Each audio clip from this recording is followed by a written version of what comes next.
give an overview of this morning. There's many ways we need to look at Scripture, and helps us to reveal to us many things, of course. But as we read these stories, we can see ourselves in them. We can see also the Messiah, how they all kind of point back to him. And the story of Joseph, which is we're going to cover this morning from Genesis 37.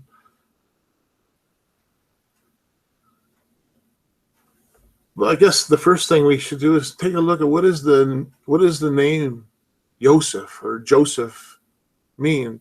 It means Yahuwah adds.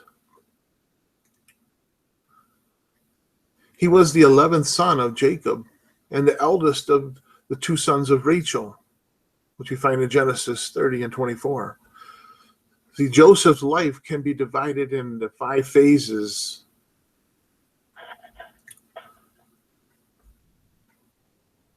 If we look at Genesis 37, 1 through 4, what can we learn about Joseph? See, Joseph was 17 years old. He was a shepherd. He did not participate in his brother's misconducts. In fact, he brought the report of their mischief to his father Jacob. He was the favorite son of Jacob. Jacob loved him more than all of his brothers. Jacob made a coat of many colors to him.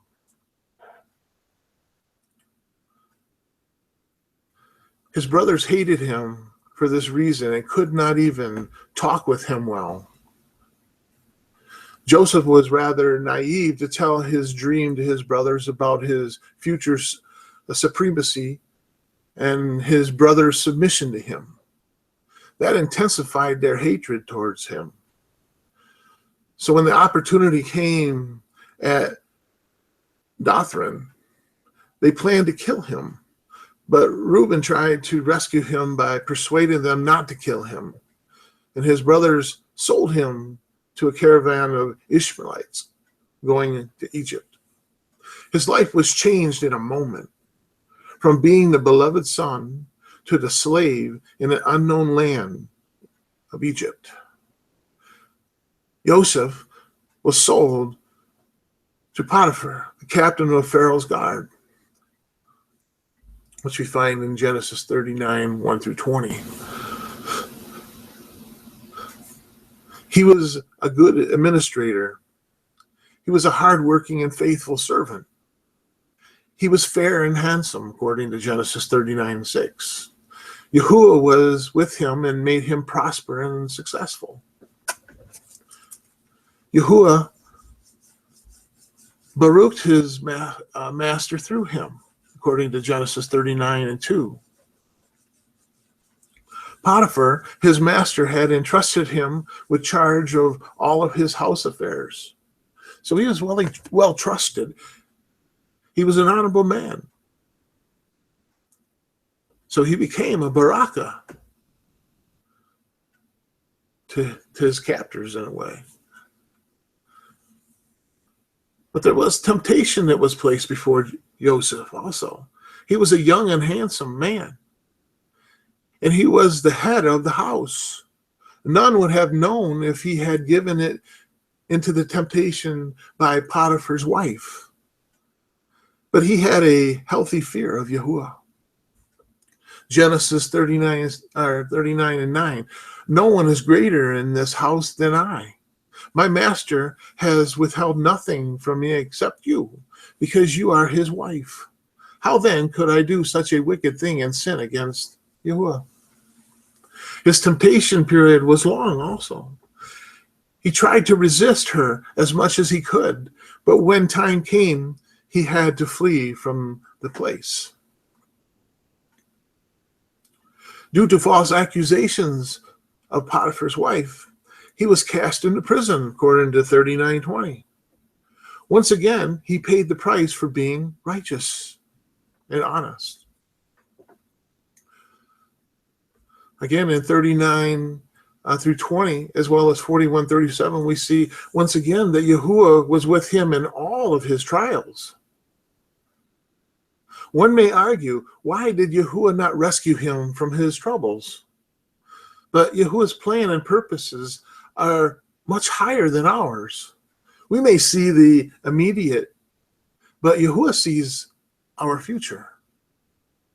Yoseph continues to be faithful. Yahuwah again baruchs him in all of his work. The jailer gave him charge over all other prisoners. In prison, he helped the chief butler, the cupbearer, to restore his position in Pharaoh's office. But the cupbearer forgot his promise to mention about Joseph's innocence to the Pharaoh. After 2 years, when Pharaoh had 2 dreams, the cupbearer remembered Yoseph and his skills to interpret dreams. So when Yoseph was brought to Pharaoh, he interpreted dreams about 7 years of plenty, following by 7 years of famine. And he suggested the preparation for the famine by storing food during the good harvest years. As we continue on 41 through 56, the Pharaoh liked his proposal, and he made Yoseph the head of the state to implement his plan for upcoming famine. He was given Egyptian name and was married to an Egyptian priest's daughter. He was 30 years old. So after 13 years of suffering and struggle, Yahuwah made him the most influential person in all known world at that time. His wisdom and planning saved lives of many people from not only Egypt, but many other nations. The famine brought all people from different nations to Egypt for help, including his brothers from Israel. They could not recognize him, but he knew them. He remembered the dream he had when he was a young boy. Yoseph, after testing them in different ways, made him known to them. Genesis 45, 1 through 15. He forgave them and persuaded them to settle in Egypt with their father, Jacob, during the time of famine. See, Yoseph lived for 110 years, according to Genesis 50 and 26. So there's many learned lessons from Joseph's life. Yahuwah's plan and his purpose are greater and better than ours. And he reveals that plan and purpose to us through all of these temptations and trials and struggles that we go through. Yahuwah provides and he baruchs those who persevere to follow him, to trust him, to believe in him, that have a mana, faith.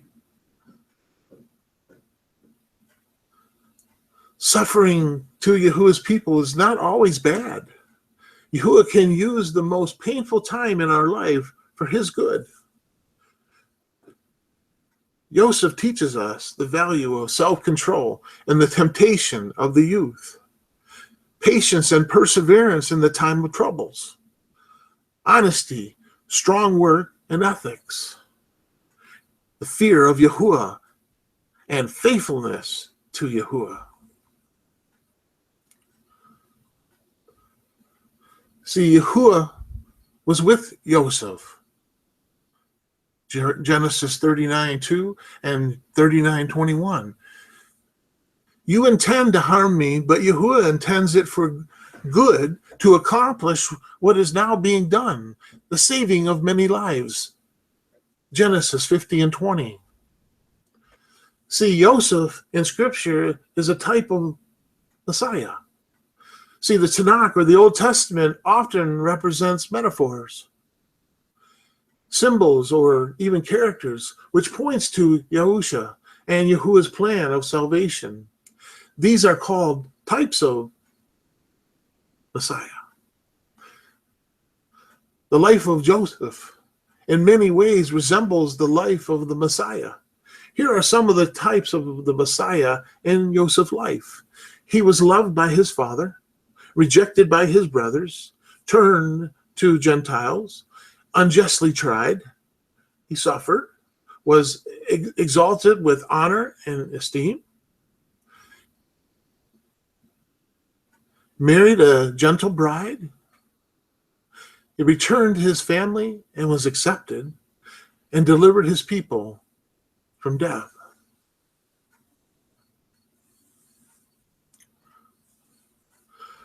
See, if we look at Joseph's life and the struggles, I often do this, I have done this in myself, as I see my life in many ways resembles that of Joseph as well. And I think that's the purpose of what Scripture is supposed to do. It speaks to us. It shows us ourselves. It shows us how we ought to live, what we ought to do, how we become, how we fulfill our destinies. To trust when we go through whatever it is in our lives that Yahuwah is with us and that He will work this out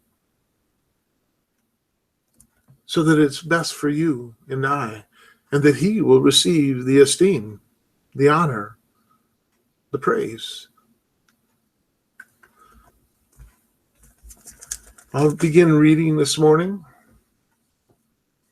Genesis 37. And I'll also have some assistance this morning in our reading too. Begin in 37. And Jacob dwelt in the land of his fathers, sojourning in the land of Canaan. And this is the genealogy of Jacob. Joseph, being 17 years old, and was feeding the flock with his brothers, and the young man was with the sons of Bela, and the sons of Zepha, his father's wives, and Joseph brought an evil report of them to his father. And Israel loved Joseph more than all his children, because he was the son of his old age, and he made him a long robe.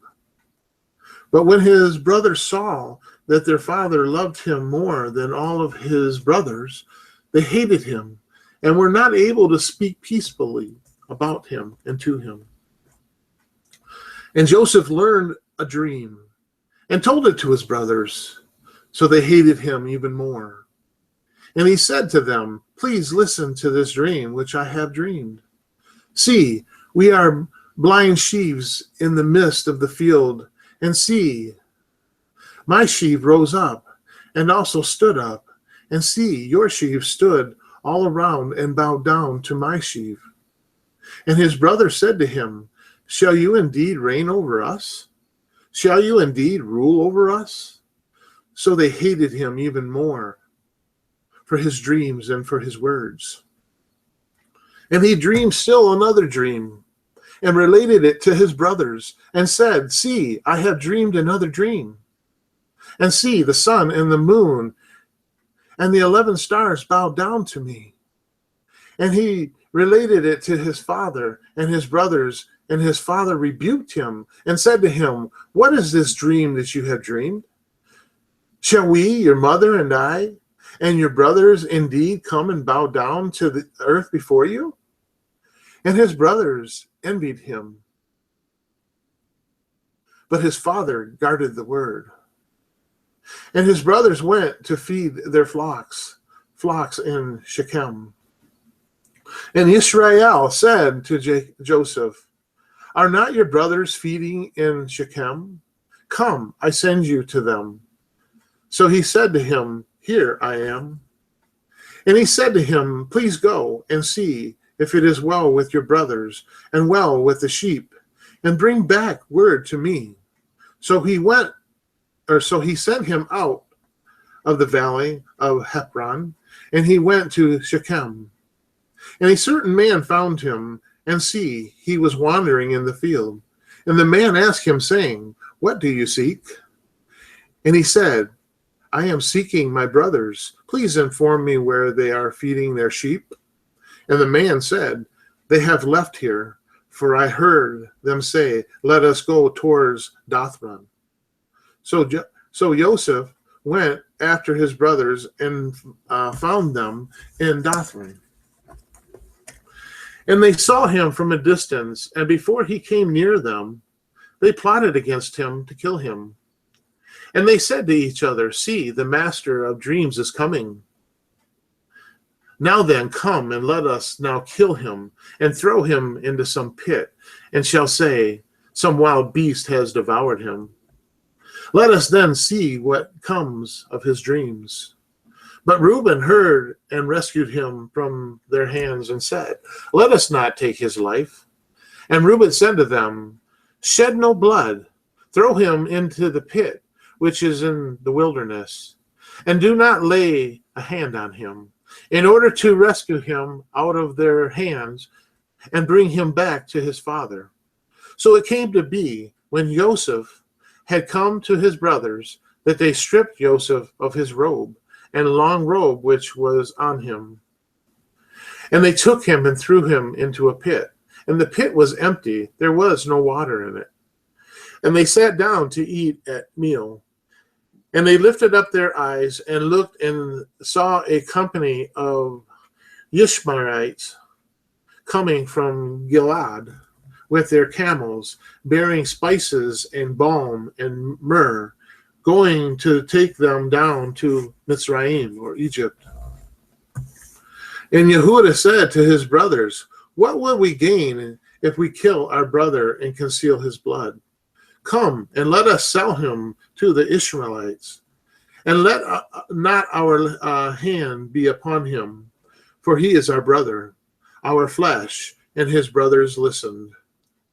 And men, Midianite traders, passed by, so they pulled Joseph up and lifted him out of the pit, and sold him to the Ishmaelites for 20 pieces of silver.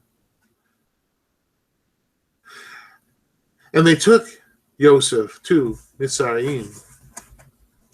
And Reuben returned to the pit, and see, Joseph was not in the pit, and he tore his garments. And he returned to his brothers and said, the boy is gone, and I, where am I to go? So they took Joseph's robe, killed a male goat, and dipped the robe in the blood, and sent the long robe and brought it to their father and said, we have found this. Please look. Is it the robe of the son or not? And he recognized it and said, it is my son's robe. An evil beast has devoured him. Joseph is torn to pieces. And Jacob tore his garments and put sackcloth on his waist and mourned for his son many days. And all of his sons and all of his daughters arose to comfort him. But he refused to be comforted. And he said, now let me go down into the grave to my son in mourning. So his father wept for him. And the Midianites had sold him in Mitzrayim to Potiphar, an officer of Pharaoh and captain of the guard. Kathy, would you mind reading 38, please?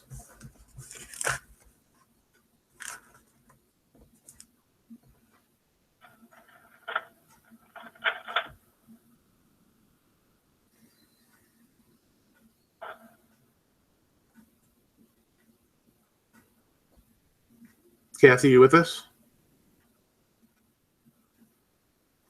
Mom, would you mind reading that, please?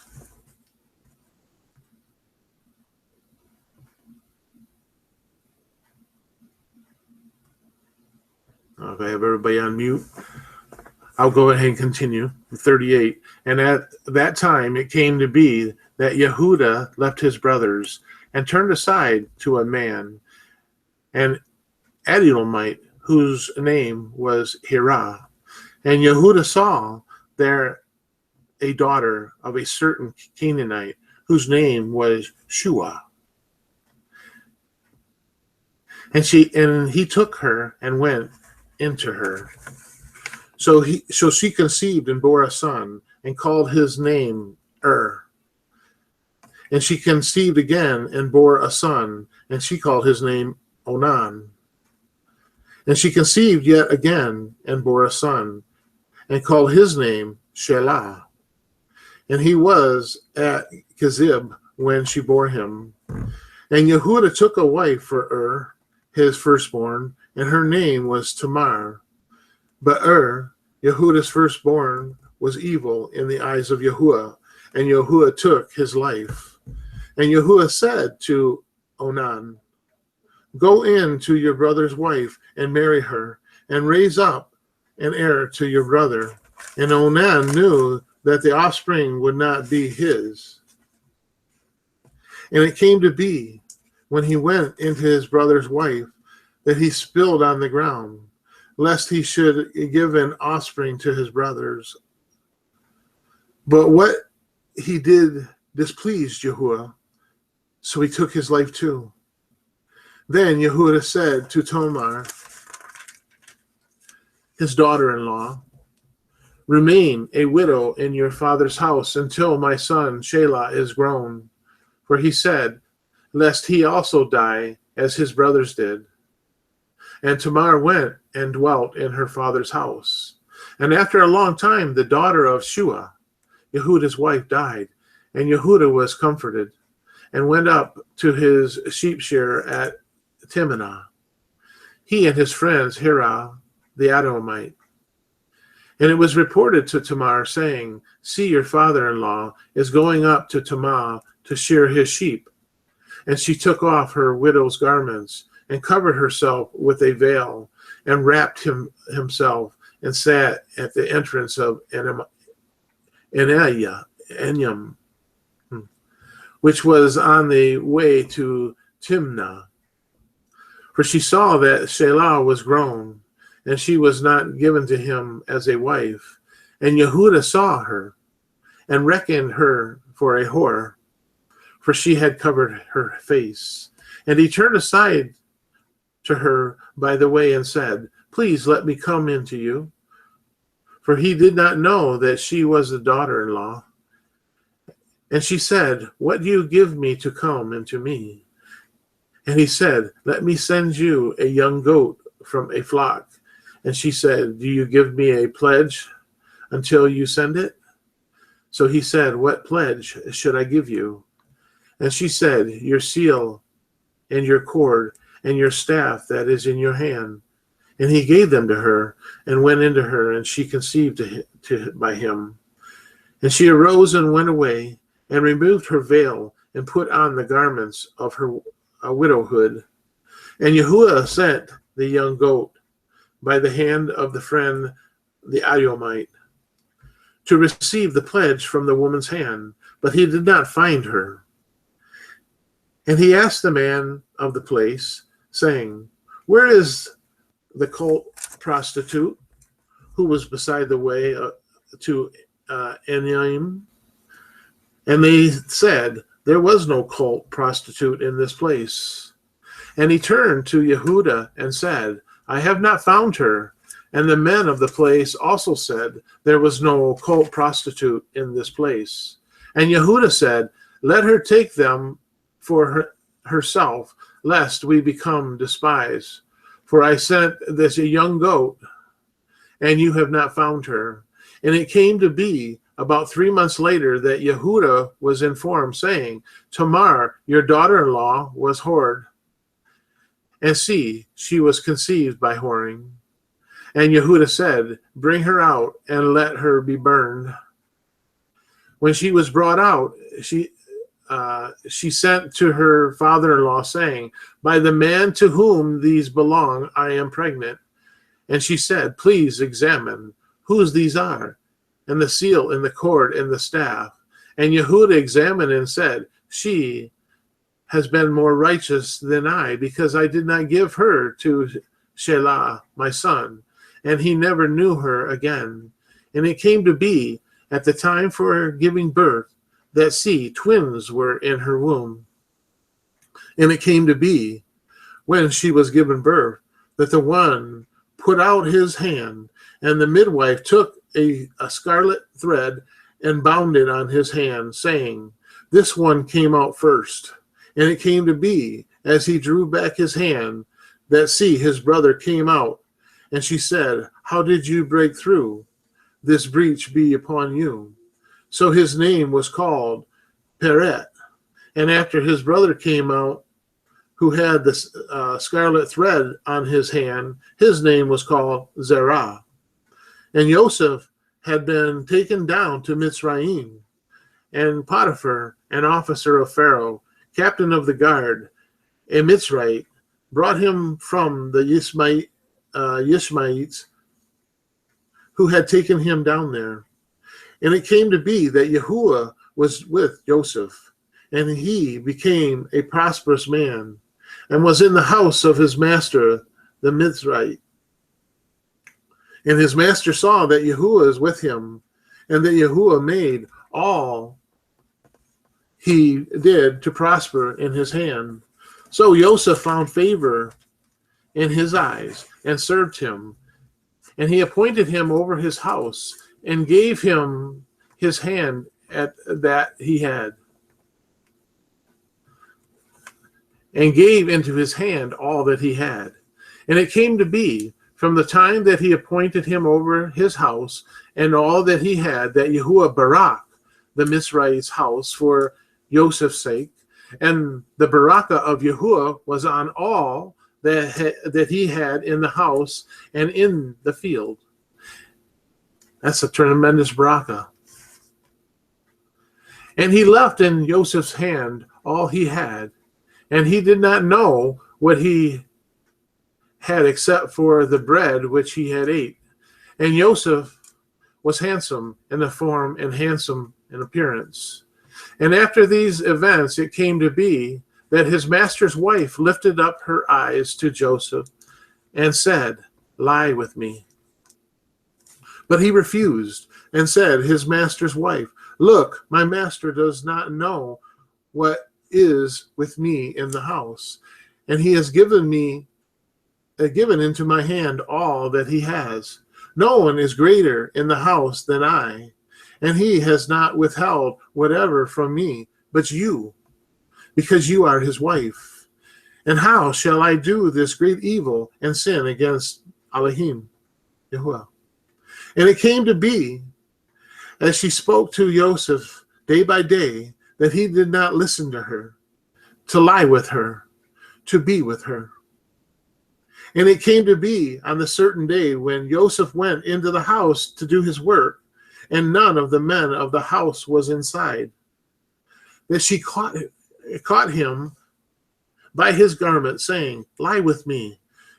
But he left his garment in her hand and fled and ran outside.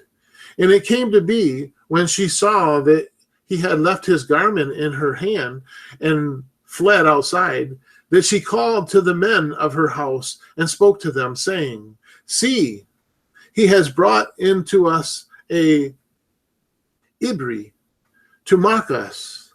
And he came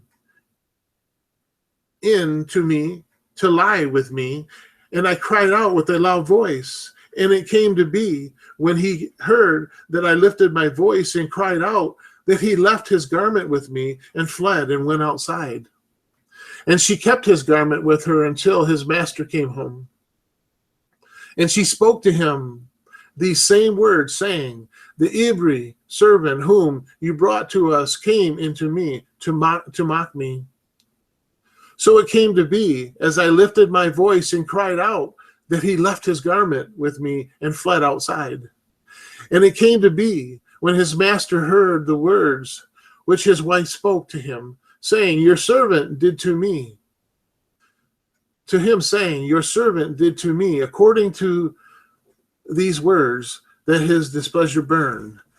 Then Joseph's master took him and put him into the prison, a place where the sojourners' prisons were confined. And he was there in the prison. But Yahuwah was with Yosef and extended kindness to him, and he gave him favor in the eyes of the prison warden. And the prison warden gave in to the hand of Yosef all the prisoners whom were in the prison. And whatever was done, that was his doing. The prison warden did not look into any point that was under Joseph's hand, because Yahuwah was with him, and whatever he did, Yahuwah made it prosper.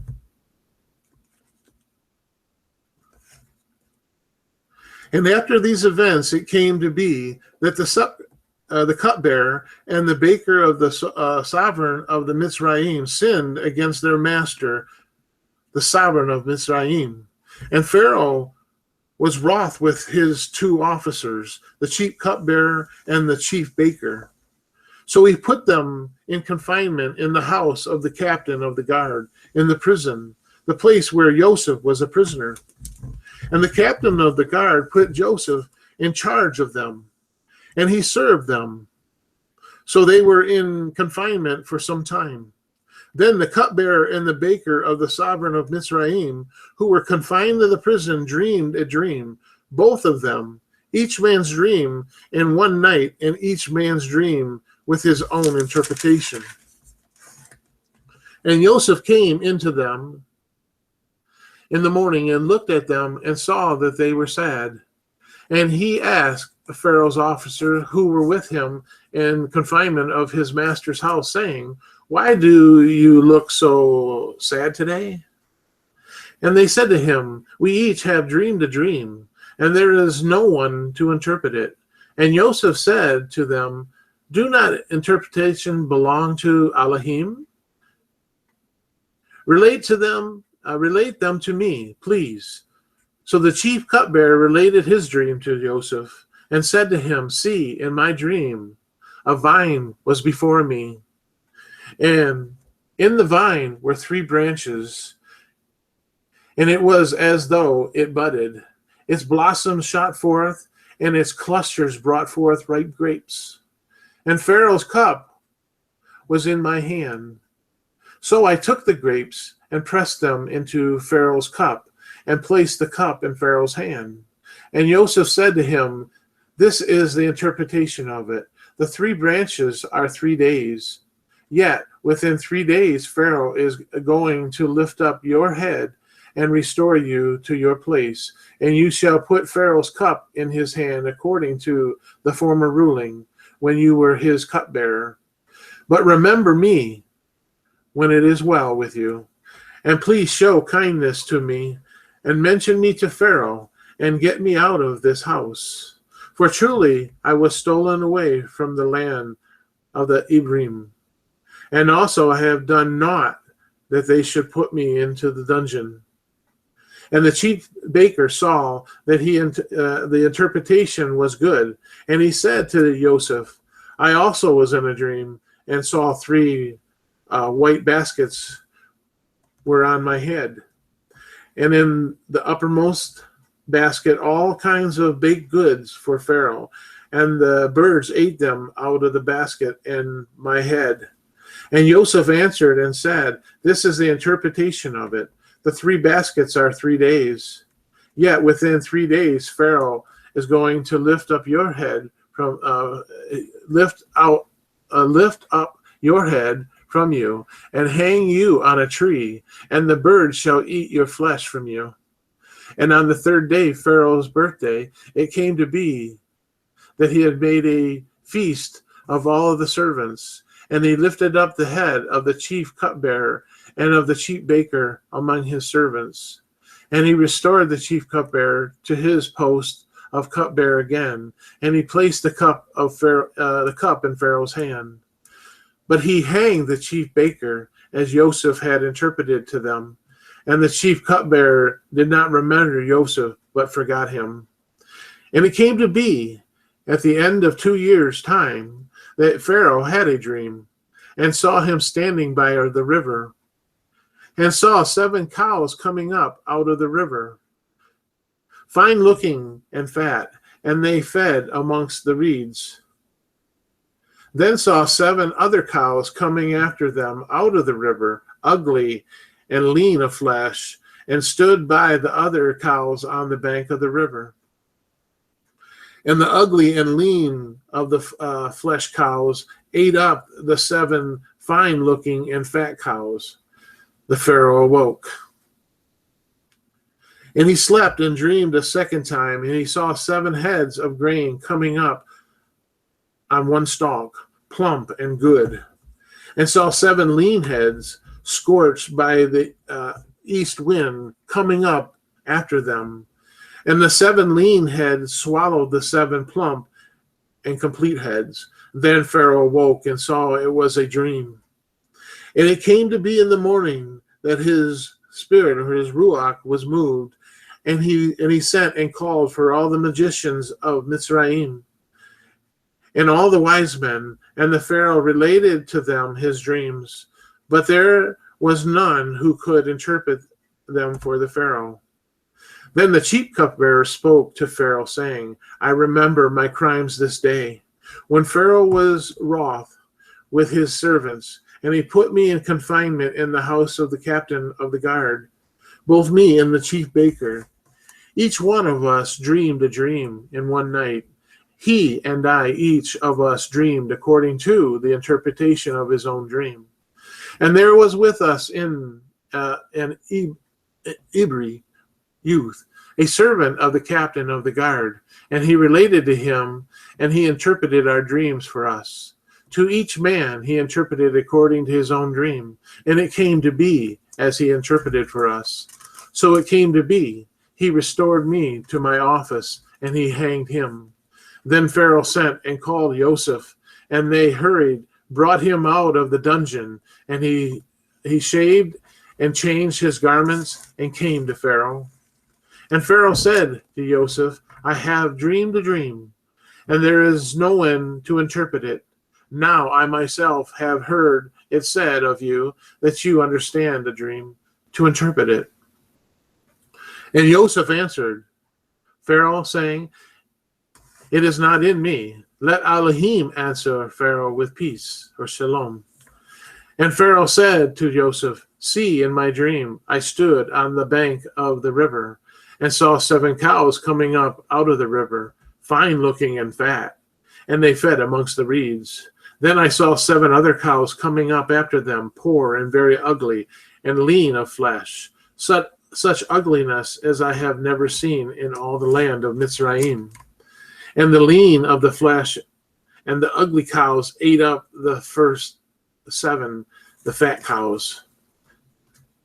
Yet when they had eaten them up, not one would have known, and they had that they had eaten them, for they were as ugly at the beginning. Then I awoke. Also I looked into my dream and saw 7 heads coming up on one stalk, complete and good. Then saw 7 heads withered, lean, scorched by the east wind, coming up after them. And then lean heads swallowed the 7 good heads, and I woke to the magicians. But there was no one who could explain it to me. And Joseph said to Pharaoh, the dream of Pharaoh is one. Elohim has shown Pharaoh what he is about to do. The 7 good cows are 7 years, and the 7 good heads are 7 years in one dream. And the 7 lean and ugly cows which came up after them are 7 years, and the 7 empty heads scorched by the earth wind are 7 years of a scarcity of food. This is the word which I spoke to Pharaoh. Elohim has shown Pharaoh what he is about to do. See, 7 years of great plenty are coming in the land of Mitzrayim, but after them 7 years of scarcity of food shall arise, and all the plenty be forgotten in the land of Mitzrayim, and the scarcity of food shall destroy the land, and the plenty shall not be remembered in the land, because the scarcity of food following, for it is very severe. And the dream was repeated to Pharaoh twice, because the word is established by Elohim, and Elohim is hastening to do it. And now let Pharaoh look for a discerning and a wise man, and appoint him over the land of Mitzrayim. Let Pharaoh do this, and let him appoint overseers over the land, to take up 1/5 of the land of Mitzrayim in the 7 years of plenty. And let them gather all the food for those good years that are coming, and store up the grain after the hand of the Pharaoh, and let them keep food in the cities. And the food shall be for a store for the land for the 7 years of scarcity of food, which shall be in the land of Mitzrayim. And do not let the land be cut off by the scarcity of food. And the word was good in the eyes of Pharaoh and in the eyes of his servants. And Pharaoh said to his servants, could we find another like him, a man in whom is the Ruach of Elohim? Then Pharaoh said to Yoseph, since Elohim has shown you all of this, there is no one as discerning and wise as you. Be over my house.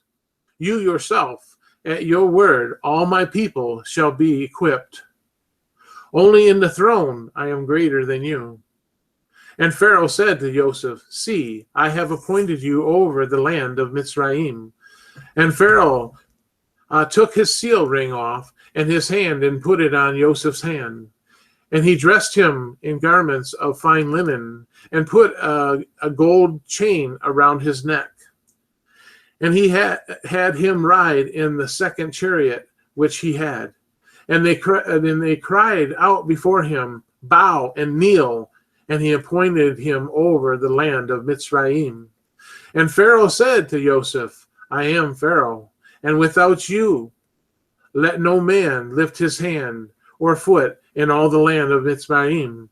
And Pharaoh called Joseph's name Tesamath Panetha. And he gave him as a wife Asenath, the daughter of Patai-Perah, priest of one of the Yoseph, went out over all the land of Mitzrayim. Now Yoseph was 30 years old when he stood before Pharaoh, sovereign of Mitzrayim. And Yoseph went out before the presence of Pharaoh, and he went throughout all of the land of Mitzrayim. And in 7 years of plenty, the ground brought forth generously. And he gathered all of the food of the 7 years which were in the land of Mitzrayim, and laid up the food in the cities. And he laid up every city the food of its fields which surrounded them. Thus Joseph gathered very much grain as the sand of the sea, until he ceased counting, for it was without number. And to Joseph were born 2 sons before the years of the scarcity of food came, whom Asenath, the daughter of Patai-Perah, priest of On, bore to him. And Joseph called the name of the firstborn Menashe.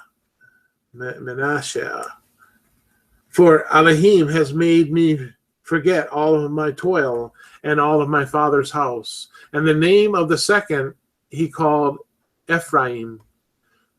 For Elohim has caused me to hear fruit in the land of my affliction. And the 7 years of plenty which were in the land of Mitzrayim came to an end, and the 7 years of scarcity of food began to come, as Joseph had said. And the scarcity of food was in all of the lands, but in all of the land of Mitzrayim there was bread. But when all of the land of Mitzrayim hungered, and the people cried to Pharaoh for bread, Pharaoh said to all the Midianites, go to Yosef, do whatever he says to you. And the scarcity of food was over all the face of the earth. And Yosef opened all the storehouses and sold to the Mitzrayites. And the scarcity of food was severe in the land of Mitzrayim. And all the earth came to Joseph in Mitzrayim to buy grain, because the scarcity of food was severe in all of the earth. And when Jacob saw that there was grain in Mitzrayim, Jacob said to his sons, why do you look at each other?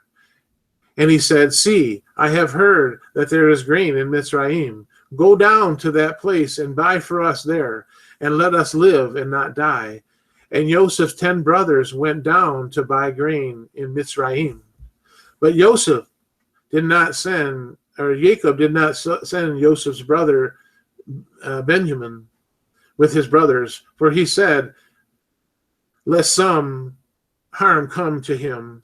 And the sons of Israel went to buy grain among those who whom sojourned, for the scarcity of food was in the land of Canaan. And Joseph was the governor over the land, and he was the one who sold to all the people of the land. And Joseph's brother came and bowed down before him with their faces to the earth. And Joseph saw his brothers and recognized them, but he acted as a stranger to them, and spoke to them harshly, and said to them, "Where do you come from?" And they said, "From the land of Canaan, to buy food." So Joseph recognized his brothers, but they did not recognize him. And Joseph remembered the dreams which he had dreamed about them, and said to them, "You are spies. You have come to see the nakedness of the land." And they said to him, "No, my master, but your servants have come to buy food. We are all one man's son, and are trustworthy. Your servants are not spies." But he said to them, "No, but you have come to see the nakedness of the land." And they said, "Your servants are 12 brothers, the sons of the one man in the land of Canaan. And see, the youngest is with our father today, and no one is, and one is no more." And Joseph said to them, It is as I spoke to you, saying, you are spies. But this you say, or you shall be proven by the life of Pharaoh. You do not leave this place unless your youngest brother comes here. Send one of you, and let him bring your brother while you are kept in prison. So let your words be proven to see whether there is any truth in you, or else by the life of Pharaoh you are spies. And he put them all together in prison for 3 days. Now Joseph said to them the third day, "Do this and live, for I revere Elohim. If you are trustworthy, let one of your brothers be confined to your prison house, and you go bring grain for the scarcity of food of your houses. And bring your youngest brother to me, and let your words be confirmed, and you do not die." And so they did. And they said to each other, "Truly, we are guilty concerning our brother, for we saw the distress of his life when he pleaded with us. Yet we did not listen. That is why this distress has come upon us." And Reuben answered them, saying, "Did I not speak to you, saying, do not sin against the boy? And you would not listen? And see, his blood is now required of us." And they did not know that Joseph understood them, for he spoke to them through an interpreter. And he turned himself away from them and wept, but came back to them and spoke to them. And he took Shimon from them and bound him before their eyes. And Joseph commanded, and they fled and they filled their sacks with grain, also to put back every man's silver into his sack, and to give him food for the journey. And thus it was done for them. So they loaded their donkeys with the grain and went from there. And as one of them opened his sack to give his donkey fodder at the lodging place, he saw his silver, for there it was in the mouth of the sack. And he said to his brothers, "My silver has been returned, and there it is in my sack." And their hearts sank, and they were afraid, saying to each other, "What is it that Elohim has done to us?"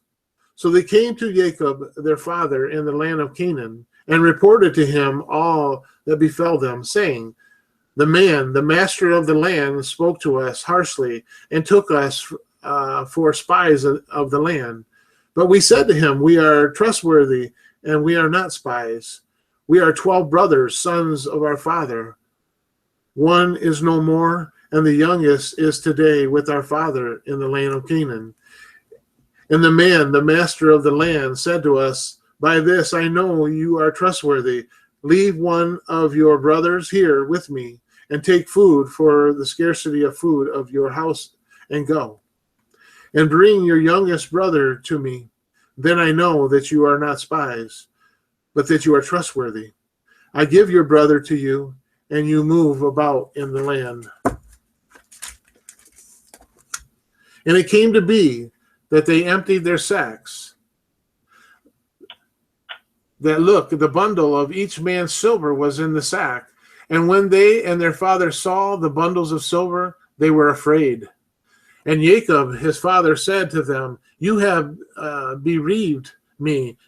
Joseph is no more, and Simon is no more, and you would take Benjamin all this against me. So Reuben spoke to his father, saying, take the lives of my two sons, if I do not bring him back to you. Put him in my hands, and I myself bring him back to you. But he said, my son is not going down with you, for his brother is dead, and he is left alone. And if any harm should come to him along the way, in which gray hair, down my gray hair with sorrow to the grave. But the scarcity of food was severe in the land, and it came to be, when they had eaten up the grain which they had brought from Mitzrayim, that their father said to them, go back, buy us a little food. But Yehudah spoke to him, saying, the man vehemently warned us, saying, you do not see my face unless your brother is with you. If you let our brother go with us, we go down to buy you food. But if you do not let him go, we do not go down, because the man said to us, you do not see my face unless your brother is with you. And Israel said, why did you do evil to me, to inform the man that you still had a brother? And they said, the man kept asking about us and our relatives, saying, is your father still alive? Have you a brother? And we informed him according to these words. How could we know that he would say, bring your brother down? And Yehudah said to Israel, his father, send the boy with me, and let us arise and go, and live and not die, both we and you, and also our little one. I myself shall stand guarantor for him. From my hand you are to require him. And if I do not bring him back to you and put him before you, then let me bear the blame forever. For if we had not delayed, truly by now we could have returned the second time. And their father Israel said to them, if you then do this, take some of the best fruit of the land in your vessels, and bring a present down for the man. A little balm and a little honey, spices and myrrh, and nuts and almonds. And take double silver in your hand, and take back in your hand the silver that was returned in the mouth of your sack. It could have been a mistake. And take your brother, and arise and go to the man. And El Shaddai give to you compassion before the man, so that he shall release your brother, your other brother, and Benjamin. And if I am bereaved, I am bereaved. And the men took that present and Benjamin, and they took double the amount of silver in their hand, and arose and went down to Mitzrayim, and stood before Yoseph. And Yoseph saw Benjamin with them, and said to one over his house, bring the men home, and take a great slaughter, and prepare, for these men are to eat with me at noon. And the man did as Joseph said, and the man brought the men into Joseph's house. And the men were afraid, because they were brought into Joseph's house. And they said, it is because of the silver which was put back into our sacks the first time, that we are brought in, to throw himself upon us and fall upon us, to take us as slaves, our donkeys too. So they came near to the man over the house of Joseph and spoke to him at the door of the house, and said, "O my master, we indeed came down the first time to buy food. But it came to be, when we came to the lodging place, that we opened the sacks and saw each man's silver in the mouth of the sack, our silver in its weight, and we also brought it back in our hands. And we have brought down other silver in our hands to buy food. We do not know who put our silver in our sacks." But he said, "Peace," or shalom, "be with you. Do not be afraid. Your Elohim, the Elohim of your father, has given you treasures in your sack. Your silver had come to me." And he brought Simon out to them. And the man brought the men into Joseph's house and gave them water. And they washed their feet, and he gave their donkeys fodder. And they made the presents ready for Joseph's coming at noon, for they heard that they were to eat there. And when Joseph came home, they brought him the presents which was in their hands into the house, and bowed down before him to the earth. And he asked them about their welfare, and said, "Is your father well, the old man of whom you spoke? Is he still alive?" And they said, "Your servant, our father, is in good health. He is still alive." And they bowed their heads down and did.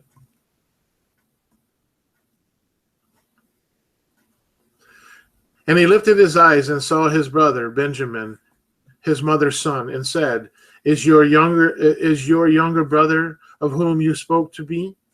And he said, "Elohim show favor to you, my son." And Yosef hurried, for his emotions were deeply moved towards his brother. And he looked to weep, and went into his room and wept there. Then he washed his face and came out and controlled himself and said, "Serve the food." And they placed him by himself, and they by themselves, and the Mizrahites who are with him by themselves. For the Mizrahites could not eat food with the Ibrim, for that is an abomination to the Mizrahites. And they sat before him, the firstborn according to his birthright, and the youngest according to his youth.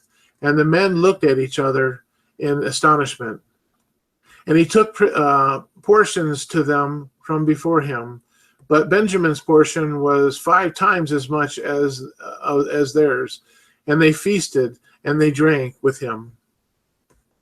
And he commanded the one over the house, saying, "Fill the men's sack with food, as they are able to bear, and put each man's silver in the mouth of his sack. And put my cup, the silver cup, in the mouth of the sack of the youngest, and the silver for his grain." And he did according to the word of Joseph, which he spoke. As soon as the morning was light, the men were sent away, they and their donkeys. And when they had gone out of the city, not having gone far, Joseph said to the one over the house, "Rise up, follow the men, and when you overtake them, say to them, why have you repaid evil for good? Is this not the one from which my master drinks, and with which he indeed divines? You have done evil in what you have done." So he overtook them and spoke these words to them. And they said to him, "Why does my master say these words? Far be it from us to be your servants should do according to this word. See, we brought back to you from the land of Canaan the silver which we found in the mouth of our sacks. How then should we steal silver or gold from your master's house? With whom of your servants is found?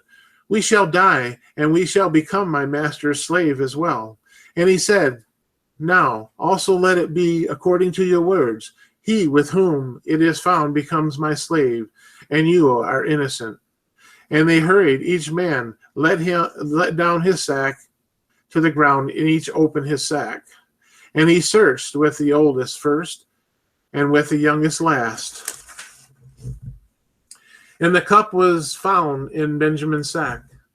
And they tore their garments, and each man loaded his donkey and went back to the city. And Yehudah and his brothers came to Joseph's house, and he was still there. And they fell before him on the ground. And Joseph said to them, "What deed is this you have done? Do you not know that the man like me indeed divines?" And Yehudah said, "What do we say to my master? What do we speak? Or how do we clear ourselves? Elohim has found out the wickedness of your servant. See, we are my master's slaves, both we and he also, with whom the cup was found." But he said, Far be it from me to do this. The man in whose hand the cup was found, he becomes my slave. And you go up in peace to your father.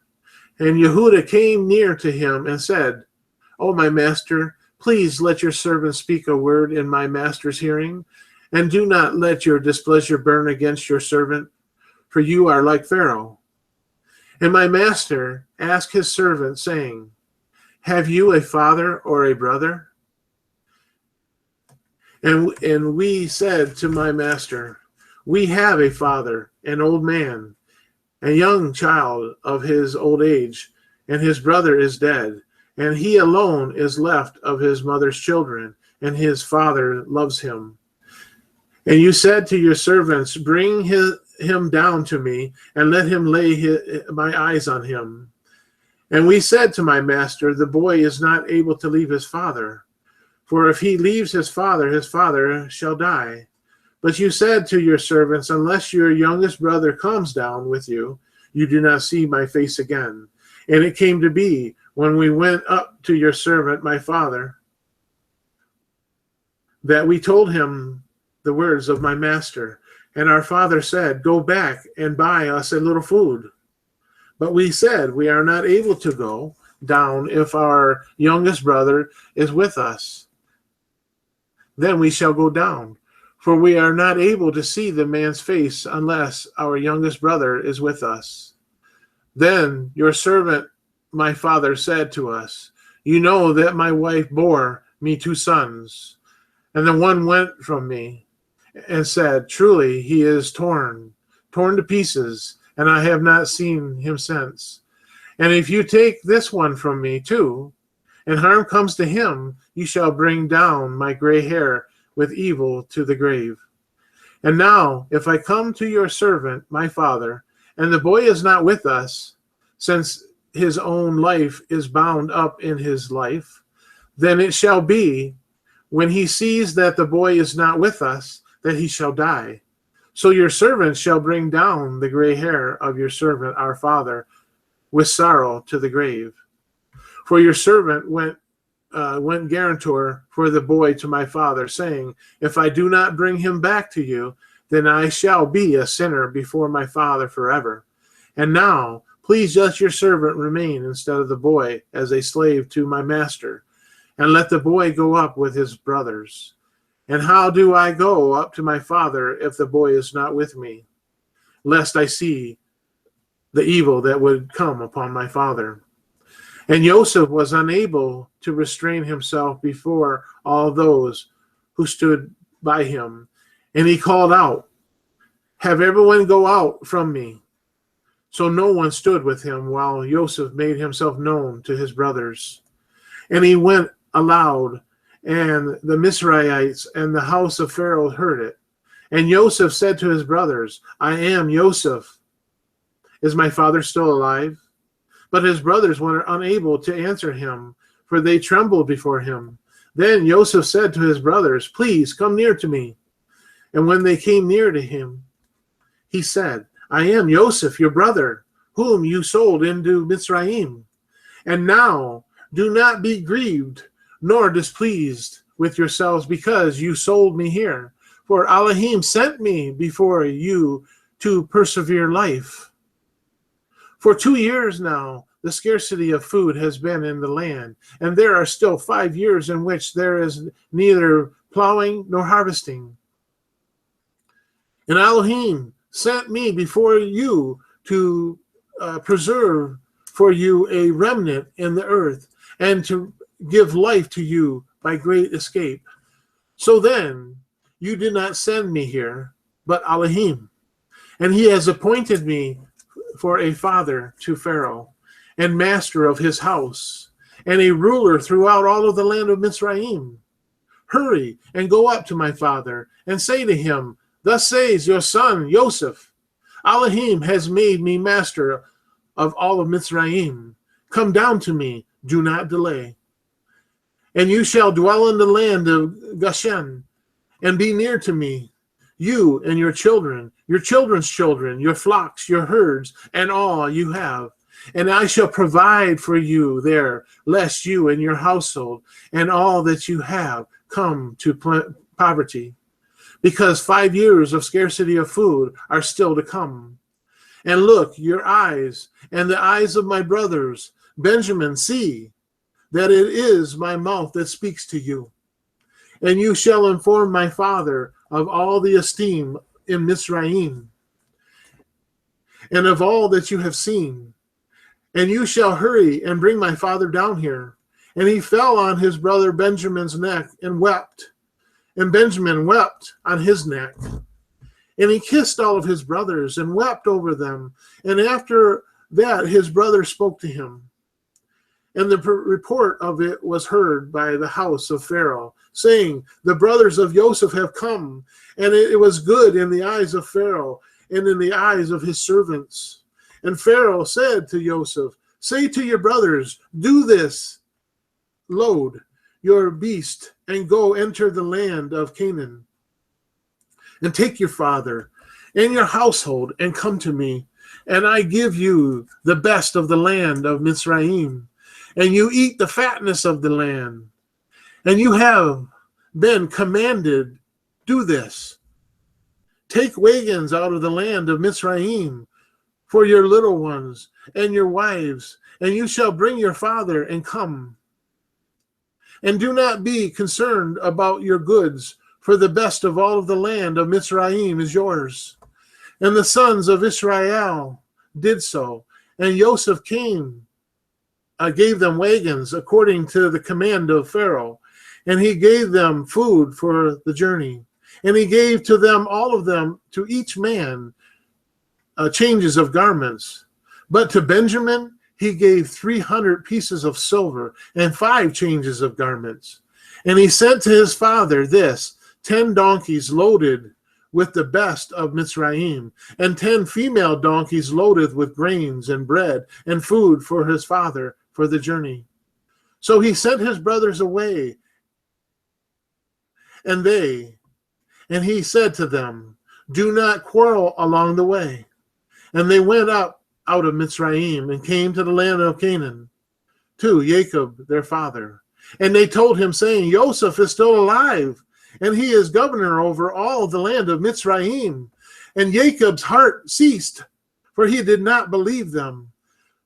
But when they spoke to him all the words which Joseph had spoken to them, and when he saw the wagons which Joseph had sent to transport him, the ruach of Jacob their father revived. And Israel said, Enough, my sons, Joseph is still alive. Let me go and see him before I die. And Israel departed with all that he had, and came to Beersheba, and brought offerings to Elohim of his father Yitzchak. And Elohim spoke to Israel in the visions at the night, and said, Jacob, Jacob. And he said, Here I am. And he said, I am the Elohim of your father. Do not be afraid to go down to Mizraim, for I shall make you there into a great nation. I myself am going down with you to Mizraim, and I myself shall certainly bring you up again. And let Yosef put his hand on my eyes. And Jacob rose up from Beersheba, and the sons of Israel brought their father Jacob and their little ones and their wives in the wagons which Pharaoh had sent to transport him. And they took their livestock and their property, which they had acquired in the land of Canaan, and came into Mitzrayim, Jacob and all of his seed with him, his sons and his sons' sons, his daughters and his sons' daughters, and all of his seed he brought with him to Mitzrayim. And these were the names of the children of Israel, Jacob and his sons, who came into Mitzrayim. Reuben was Jacob's firstborn, and the son of Reuben, Hanak, and Palu, and Hetzron, and Kamri, and the sons of Shimon, Yemuel, and Yamin, and Ohad, and Yakin, and Sohar, and Shaul, son of the Canaanite woman, and the sons of Lewi, Gershon, Gehath, and Merni, and the sons of Yehuda, and Onan, and Shelah, and Pereset, and Zebah. But and Onan died in the land of Canaan, and the sons of Peret were Hetzron and Hamul, and the sons of Yitzra'ar, Toloah, and Pahua, and Yeob, and Shimron, and the sons of Zubalan, Shered, and Alon, and Yahael. These were the sons of Leah, whom she bore to Jacob in Padan, Aram, and his daughter Dinah. All the beings, his sons and his daughters, were 33. And the sons of Gad, Tiphan, and Haggai, Shunai, and Ebson, Ari, and Arodai, and Ali. And the sons of Asher, Yamana, and Yashua, and Yashwi, and Bernah, and Sherah, their sisters, and the sons of Berha, Heber, and Mechiel. These were the sons of Zelphah, whom Laban gave to Leah, and the daughters, and those she bore to Jacob, 17 beings. The sons of Rahel, Jacob's wife, and Joesph and Benjamin, and Yoseph in the land of Mitzrayim, were born Meshanah and Ephraim. Also Ashana and the daughter of Patai Perah, priest of On, bore to him. And the sons of Benjamin, Bela and Becher, and Ashabel, and Garah, and Nahaman, and Ebe, and Rash, Mufin, and Hupin, and Hard. These were the sons of Rachel, who bore sons to Jacob, 14 being in all. The sons of Dan, Hushim, and the sons of Naphtali, Nashrael, and Gunai, Yasheter, Shalem. These were the sons of Bela, whom Lebanon gave to Rachel, his daughter, and she bore these to Jacob, 7 being in all.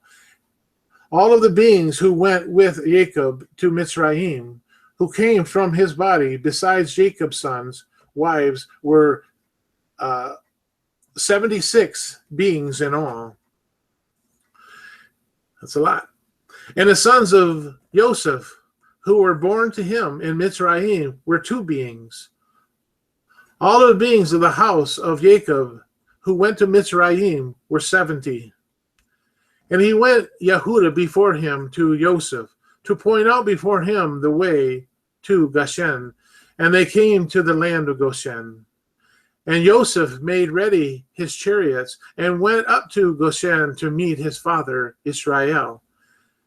And he appeared to him and fell on his neck and wept on his neck a long time. And Israel said to Joseph, "Now let me die, since I have seen your face, that you are still alive." And Joseph said to his brothers and to his father's household, "I am going up to inform Pharaoh, and say to him, my brothers and those of my father's house who were in the land of Canaan have come to me. And the men are shepherds, that they have been men of livestock. and they have brought their flocks and their herds and all that they have. And it shall be when Pharaoh calls you and says, what is your occupation? That you shall say, your servants have been men of livestock from our young youth till now, both we and also our fathers, so that you dwell in the land of Goshen. For every shepherd is an abomination to a Mitzrayite. Then Joseph went and spoke to Pharaoh and said, my father and my brothers and their flocks and their herds and all that they possess have come from the land of Canaan. And see, they are in the land of Goshen. And he took 5 men from amongst his brothers and presented them to Pharaoh. And Pharaoh said to his brothers, what is your occupation? And they said to Pharaoh, your servants are shepherds, both we and also our father. And they said to Pharaoh, we have come to dwell in the land, because there is no pasture for our servants' flocks, for the scarcity of food is severe in the land of Canaan. And now, please let your servants dwell in the land of Goshen. And Pharaoh spoke to Joseph, saying, your father and your brothers have come to you. The land of Mitzrayim is before you. Settle your fathers and brothers in the best of the land. Let them dwell in the land of Goshen. And if you know of capable men amongst them, then make them chief herdsmen over my livestock. And Joseph brought in their father Jacob and stood him before Pharaoh, and Jacob barak Pharaoh. And Pharaoh said to Jacob, how many are the days of your life? And Jacob said to Pharaoh, the days of the years of my sojourning are 130 years. Few and evil have been the days of the years of my life, and they have not reached the days of the years of the life of my father in the days of their sojourning. And Jacob barak Pharaoh and went out before Pharaoh. So Joseph settled his father and his brothers and gave them a possession in the land of Mitzrayim, and the best of the land, and the land of Ramses, as Pharaoh had commanded. And Yoseph provided his father and his brothers and all his father's household with bread for the mouth of the little ones. Now there was no bread in all of the land, because of the scarcity of food was very severe, and the land of Mitzrayim and all the land of Canaan became exhausted from the scarcity of food. And Joseph gathered up all of the silver that was found in the land of Mitzrayim and in the land of Canaan for the grain which they bought. And Joseph brought the silver into Pharaoh's house. And when the silver was all spent in the land of Mitzrayim and in the land of Canaan, all the Mitzrayites came to Joseph and said, give us bread, for why should we die in your presence? For the silver is gone. And Joseph said, give your livestock, and I give you bread for your livestock, if the silver is gone. So they brought their livestock to Joseph, and Joseph gave them bread in exchange for their horses, and for their flocks they owned, and for the herds they owned, and for the donkeys. Thus he fed them with bread in exchange for all of their livestock that year. And when that year had ended, they came to him the next year and said to him, we do not hide from my master that our silver is all spent, and my master has the livestock we owned. There has not any been left before my master, but our bodies and our lands. Why should we die before your eyes, both we and our land? Buy us and our land for bread, and let us and our land be servants of Pharaoh, and give us seed, and let us live and not die, and let the land not lie waste.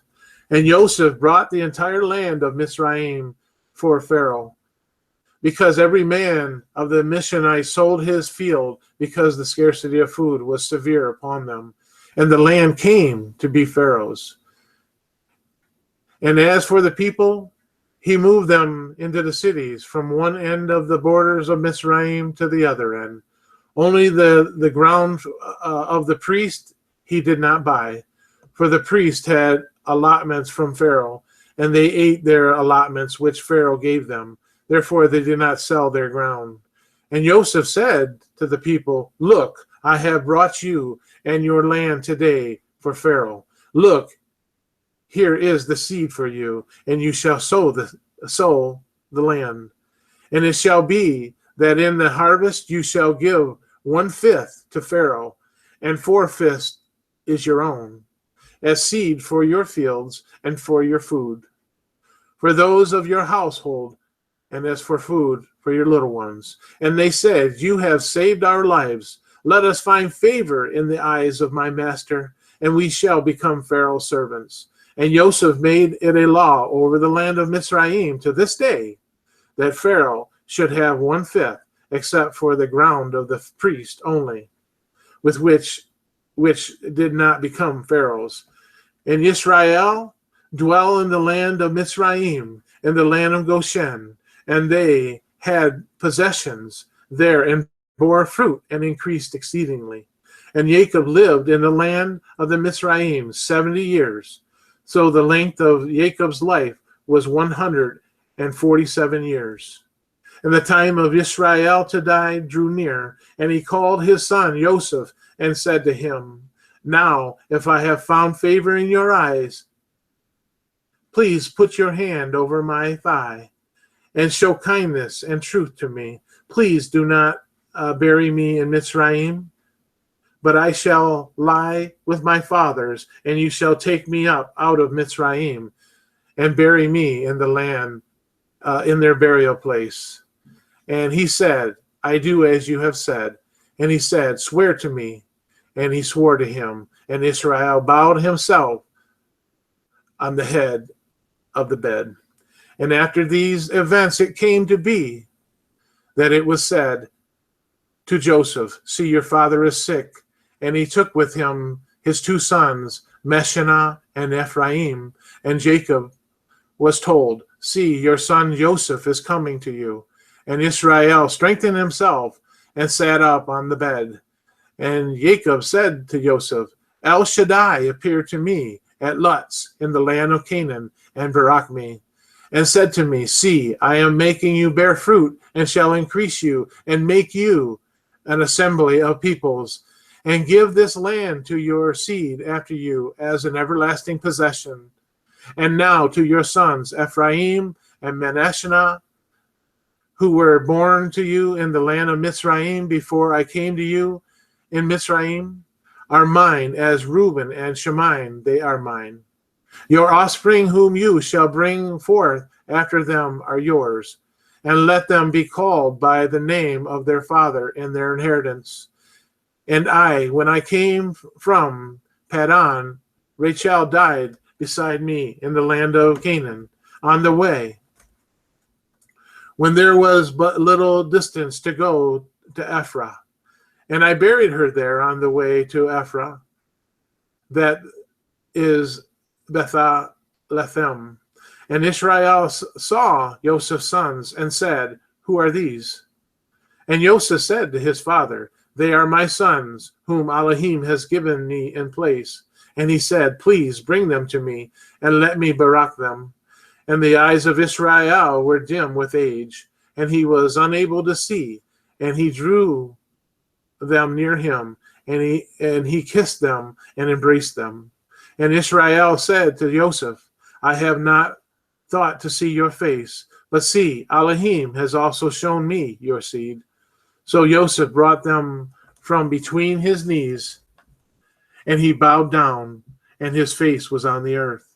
And Joseph took them both, Ephraim in his right hand towards Israel his left, and Meshannah in his left hand towards Israel in his right hand, and brought them near him. And Israel stretched out his right hand and laid it on Ephraim's head, whom was the younger, and his left hand on Meshannah's head, consciously directing his hands, for Meshannah was the firstborn. And he barak Joseph and said, Elohim, before whom my fathers Abraham and Jacob walked, The Elohim who has fed me all of my long life to this day, the messenger who has redeemed me from all evil, Barak the use. And let my name be called upon them, and the name of my father Abraham and Yishak, or Jacob, and let them increase to the multitude in the midst of the earth. And when Joseph saw that his father laid his right hand on the head of Ephraim, it was evil in his eyes, and he took hold of his father's hand to remove it from the head of Ephraim to the head of Meshannah.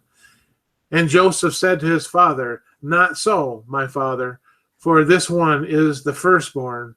Put your right hand on his head." But his father refused and said, "I know, my son, I know. He also becomes a people, and he also is great, and yet his younger brother is greater than he, and his seed is to become the completeness of the nations." And he baraked them on that day, saying, "In you Israel shall barak, saying, Elohim make you as Ephraim and as Meshannah." Thus he put Ephraim before Meshannah. And Israel said to Yoseph, "See, I am dying, but Elohim shall be with you and bring you back to the land of your fathers. And I have given to you one portion above your brothers, which I took from the head of the Amorite with my sword and with my bow." And Jacob called his sons and said, "Gather together, so that I declare to you what is to befall you in the last days. Gather together and hear, you sons of Jacob, and listen to Israel, your father. Reuben, you are my firstborn, my power, and the beginning of my strength, the excellency of exaltation and the excellency of power. Unstable as the waters, you do not excel, because you went up to your father's bed. Then you defiled it. He went up to my couch. Shimon and Levi are brothers. Their weapons are implements of violence. Let my being not enter their council. Let my esteem not be unveiled to their assembly, because they slew a man in their displeasure, and they lamed an ox in pleasure. Cursed be their displeasure, for it is fierce, and their wrath, for it is cruel. I divide them in Jacob and scatter them in Israel. You, Yehuda, your brother, praise you. Your hand is on the neck of your enemies. Your father's children bow down before you. Yehuda is a lion's cub. From the prey you have gone up, my son. He bowed down. He crouched like a lion, and like a lion who roused him. The scepter shall not turn aside from Yehuda, nor a lawgiver from between his feet, until Shiloh comes, and to him is the obedience of peoples. Binding his donkey to the vine, and his donkey colts to the choice vine. He washes his garments in wine, and his robes in the blood of grapes. His eyes are darker than wine, and his teeth whiter than milk. Zebulun dwells in the seashores. He is haven for ships, and his border is unto Zidon. Yiscar is strong donkey, lying down between two burdens, and he saw that the resting place was good, and that the land was pleasant. And he inclined his shoulder to bear a burden, and become a subject to a slave labor. Dan rightly rules the people as one of the tribes of Israel. Dan is a serpent by the way, and adder by the path that bites the horse's heels, that is, the rider falls backwards. I have waited for your deliverance, O Yahuwah. Gad, a riding band raids him, but he raids his heels. Bread from Asher is rich, and he gives delicacies of the sovereign. Naphtali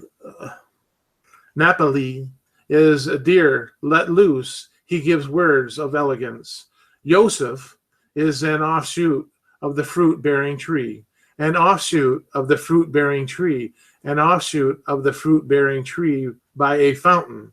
His branches run over a wall, and the arches have bitterly grieved him, shot at him, and hated him. But his bow remains his strength, and the arms of his hands were made strong by his hands of the mighty one of Jacob. From there is the shepherd, the stone of Israel, from the El of your father, who helps you, and by El Shaddai, who barak you, and Baraka of the Shemayim above, Baraka of the deep that lies beneath, Baraka of the beast of the womb.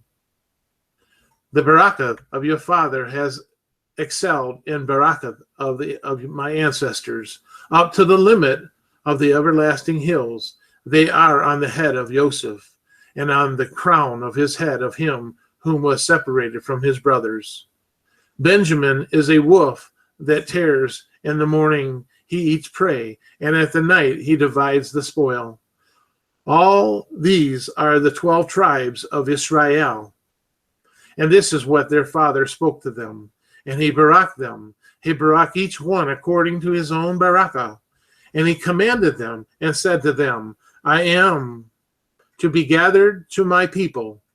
Bury me with my father in the cave that is in the field of Ephron, the Hittite, in the cave that is in the field of Machpethah, which is before Mamre, in the land of Canaan, which Abraham bought with the field of Ephron, the Hittite, as a possession for a burial site. There they buried Abraham and Sarah, his wife. There they buried Jacob and Rebekah, his wife. There buried Leah, and the field purchased, and the cave which is in it, and the sons of Heth. And when Jacob ended commanding his sons, he drew his feet up into the bed and breathed his last breath, and was gathered to his people. And Joseph fell on his father's face and wept over him and kissed him. And Joseph commanded his servants, the physicians, to embalm his father. So the physicians embalmed Israel. And 40 days were completed for him, for so are completed the days of embalming. And the Mitzrayites wept for 70 days. And when the days of weeping for him were past, Yosef spoke to the household of Pharaoh, saying, If now I have found favor in your eyes, please speak in the hearing of Pharaoh, saying, My father made me swear, saying, See, I am dying. Bury me in my grave, which I dug for myself in the land of Canaan. And now, please let me go up and bury my father and return. And Pharaoh said, Go up and bury your father, as he made you swear.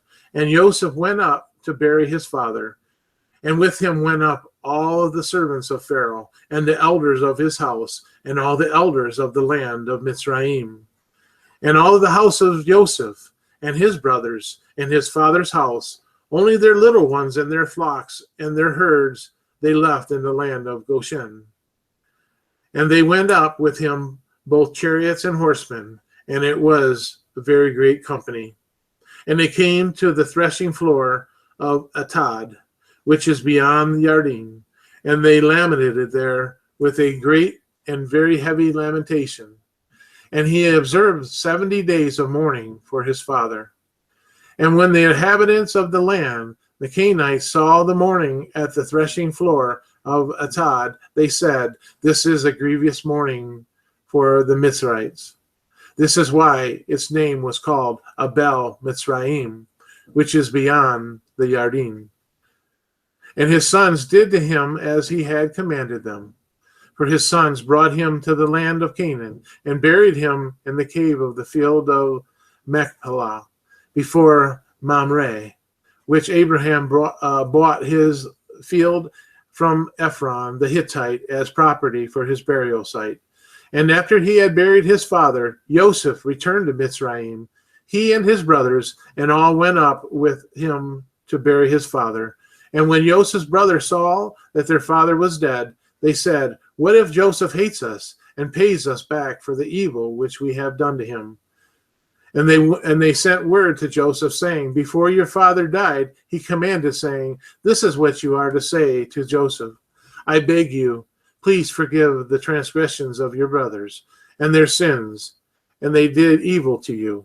And now, please forgive the transgressions of your servants of the Elohim of your father.' And Joseph wept when they spoke to him. And his brothers also wept and fell down before his face. And they said, 'See, we are your servants.' And Joseph said to them, 'Do not fear, for I am in the place of Elohim.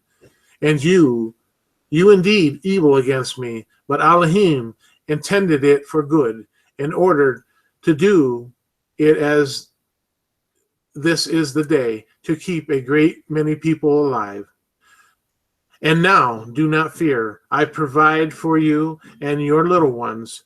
So he comforted them and spoke kindly to them. And Joseph dwelt in Mitzrayim, he and his father's household, and Joseph lived 110 years. And Joseph saw Ephraim's children to the third generation, and the children of Machir, son of Mishnah, were also brought up to Joseph's knees. And Joseph said to his brothers, 'I am dying, but Elohim shall certainly visit you and bring you out of the land, to the land of which he swore to Abraham, to Isaac, and to Jacob.' And Joseph made the children of Israel swear, saying, 'Elohim shall certainly visit you, and you shall bring up my bones from here.' And Joseph died, being 110 years old. And they embalmed him, and he was placed in a coffin in Mitzrayim." Hallelujah. You can see in this study, and in the scripture that we've read today, that there's many lessons for us to learn and to receive along the way. He has a purpose for us, and we have to fulfill that purpose.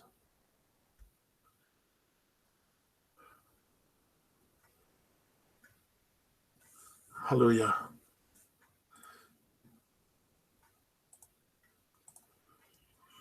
So the purpose, our destiny, is all entwined in those things which we experience in life. And if nothing else from this lesson, we must learn. Trust in Yahuwah, that he is with you always. No matter what troubles and difficulties you go in, he's using that as a way to get you to the next step of your destiny, of your journey. So embrace it, live it to the fullest, and do it in honor of Yahuwah, and fulfill your destiny and your purpose as Joseph did, so that you can be used to help, to save others from their destruction, from their poverties. I don't know that this may not even be a warning of what's coming in our time. I believe I think we're experiencing the great drought, a spiritual drought that is, but there may be also physicals coming in the near future.